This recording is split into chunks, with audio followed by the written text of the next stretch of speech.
परमात्मा की लाठी में आवाज नहीं होती। एक साधु वर्षा के जल में प्रेम और मस्ती से भरा चला जा रहा था कि उसने एक मिठाई की दुकान को देखा, जहां एक कढ़ाई में गरम दूध उबाला जा रहा था, तो मौसम के हिसाब से दूसरी कढ़ाई में गर्मा गर्म जलेबियां तैयार हो रही थी। साधु कुछ क्षणों के लिए वहां रुक गया। शायद भूख का एहसास हो रहा था या मौसम का असर था। साधु हलवाई की भट्टी को बड़ी गौर से देखने लगा। साधु कुछ खाना चाहता था, लेकिन साधु की जेब ही नहीं थी, तो पैसे भला कहाँ से होते। साधु कुछ पल भट्टी से हाथ सेकने के बाद चला ही जाना चाहता था कि नेक दिल हलवाई से रहा ना गया और एक प्याला गरम दूध और कुछ जलेबियां साधु को दे दी।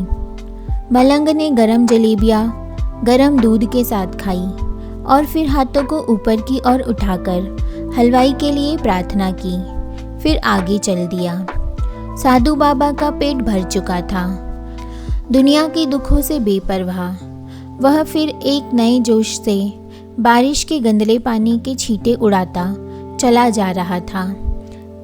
वह इस बात से बेखबर था कि एक युवा नवविवाहित जोड़ा भी वर्षा के जल से बचता बचाता उसके पीछे चला आ रहा है। एक बार इस मस्त साधु ने बारिश के गंदले पानी में जोर से लात मारी। बारिश का पानी उड़ता हुआ सीधे पीछे आने वाली युवती के कपड़ों को भिगो गया।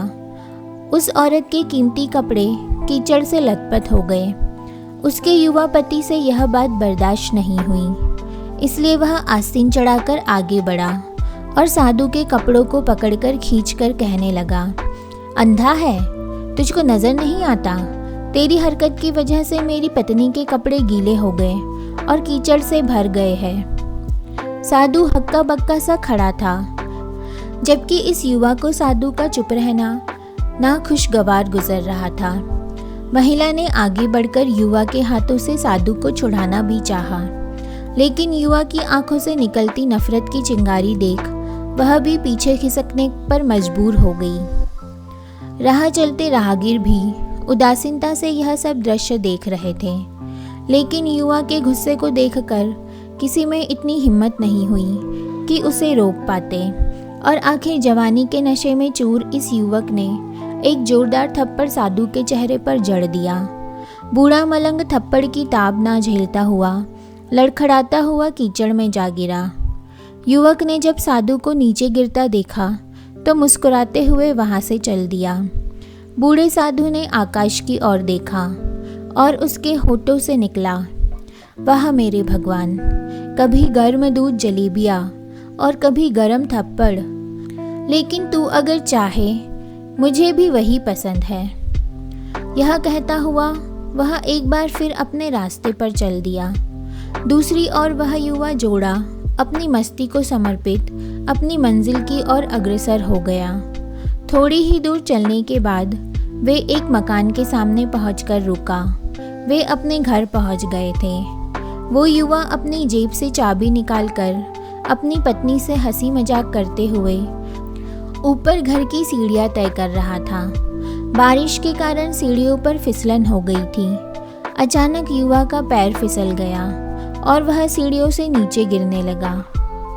महिला ने बहुत जोर से शोर मचाकर लोगों का ध्यान अपने पति की ओर आकर्षित करने लगी, जिसकी वजह से उसके संबंधी और दूसरे लोग तुरंत सहायता के लिए युवक की ओर लपके और अस्पताल ले गए। युवक का सिर फट गया था और कुछ ही देर में ज़्यादा खून बहने लगा।